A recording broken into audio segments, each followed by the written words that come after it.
हिंदी साहित्य स्नातक द्वितीय वर्ष के विद्यार्थियों, हम अध्ययन कर रहे थे अभी तक जगदीश चंद्र माथुर का एकांकी मकड़ी का जाला रंग रसायन पुस्तक द्वितीय प्रश्न पत्र की रंग रसायन पुस्तक में हम जगदीश चंद्र माथुर का एकांकी मकड़ी का जाला इस पर अध्ययन कर रहे थे, बातचीत कर रहे थे, चर्चा कर रहे थे।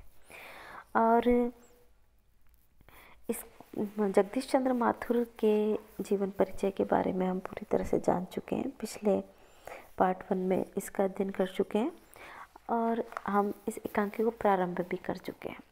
तो आप आ जाइए पृष्ठ संख्या 107 पर। 107 में ठीक मध्य में हम चलते हैं जहाँ से भोलानाथ का संवाद प्रारंभ होता है। भोलानाथ कहते हैं, आइए आइए मिस्टर चंद्रभान, बैठिए। चंद्रभान बैठता है।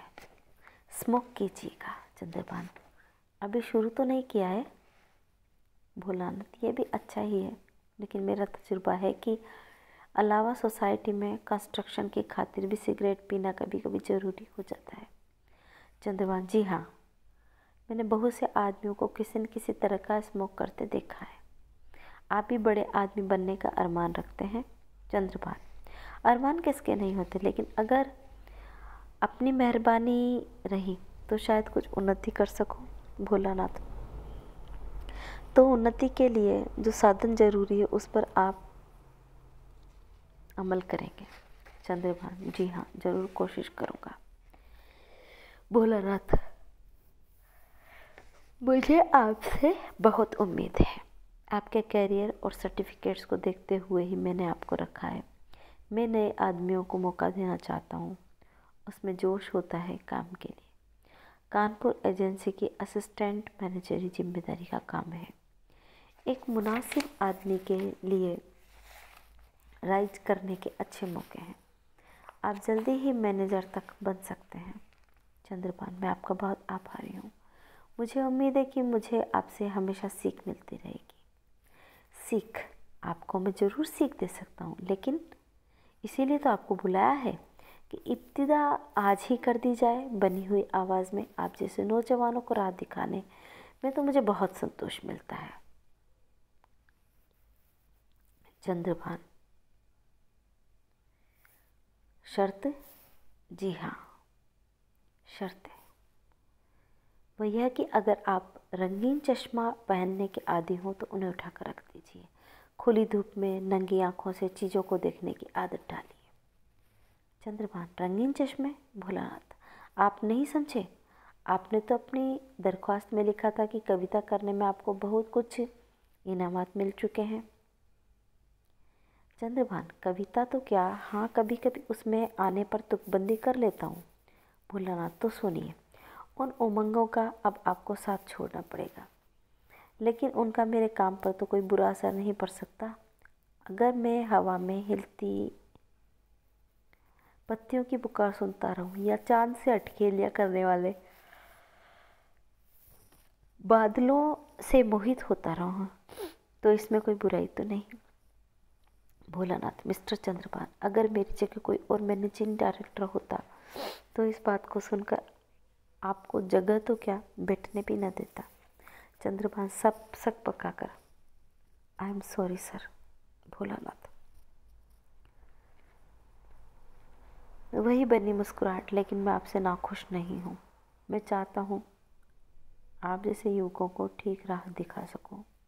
एक ज़माना था कि मैं भी आप ही की तरह सपनों की दुनिया में बसेरा लेता था, लेकिन अब मैं जानता हूँ कि यह सब फिजूल है, ये थोती बातें हैं। अगर तुम पत्तियों की पुकार सुनते रहे या बादल के टुकड़ों और गीत के स्वरों पर मोहित होते रहे तो बुरी तरह ठोकर खाओगे, बुरी तरह। तुम नौकरी करने आए हो, कोई खिलवाड़ करने के लिए नहीं। कविता, गीत, प्यार, छी, जानते हो तुम जिंदगी के किस द्वार पर खड़े हो। चंद्रभान कुछ दबता हुआ कहता है, जानता हूँ। भोलानाथ, और भला बताओ तो तुम जिंदगी को क्या समझते हो। चंद्रभान हिचकिचाता हुआ, क्या समझता हूँ? मैं समझता हूँ कि वह एक सुंदरी देवी है जिसका प्रेम पान के लिए तुम पूजा करते हो, यही ना। चंद्रभान चुप। भोलानाथ, हाँ हाँ हाँ, तुम भूलते हो, जिंदगी तो एक कठोर मालिक की तरह है जिसके दिल में दया नहीं है, जो सिर्फ काम लेना जानता है, मिन्नतें जिस पर असर नहीं कर सकती, गाने और रोने पर जो मोहित नहीं होता। मिस्टर चंद्रभान, तुम्हें ताज्जुब हो रहा है। चंद्रभान, मुझे डर लग रहा है। भोलानाथ, हाँ हाँ हाँ डरो, हाँ खूब डरो। डर कर ही जीवन की गति को समझा जा सकता है। डरते हुए संभलते हुए कदम बढ़ाओ।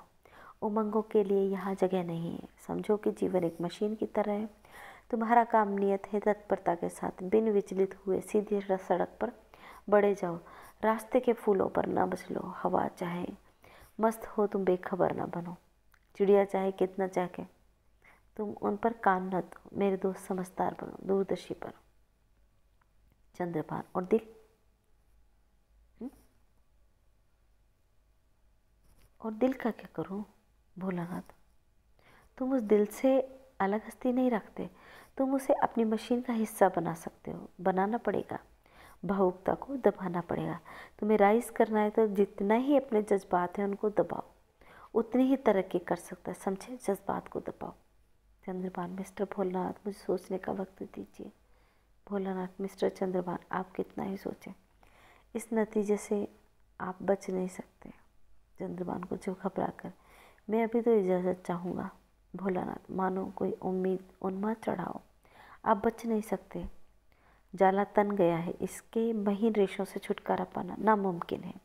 आप तड़पिएगा, हाथ पैर पटकिएगा, लेकिन बाहर नहीं निकाल सकेंगे। चंद्रभान के चेहरे पर आंखें गड़ाकर, नामुमकिन है। चंद्रभान घबरा कर खड़ा होता हुआ, माफ़ कीजिए, मेरी तबीयत ठीक नहीं है, मैं जाना चाहूँगा, और जल्दी से वहाँ से प्रस्थान कर जाता है। भोलानाथ एक गहरी सांस लेता है, कहता है, मैं हूँ उस जाले की मकड़ी। इस्पाती हंसी, खूब तड़पेगा, खूब जोर लगाएगा, लेकिन आखिर मुझसे बचकर कहाँ जाएगा। रात का कीड़ा धूप में आ भटका है, झुलस जाएगा, झुलस जाएगा।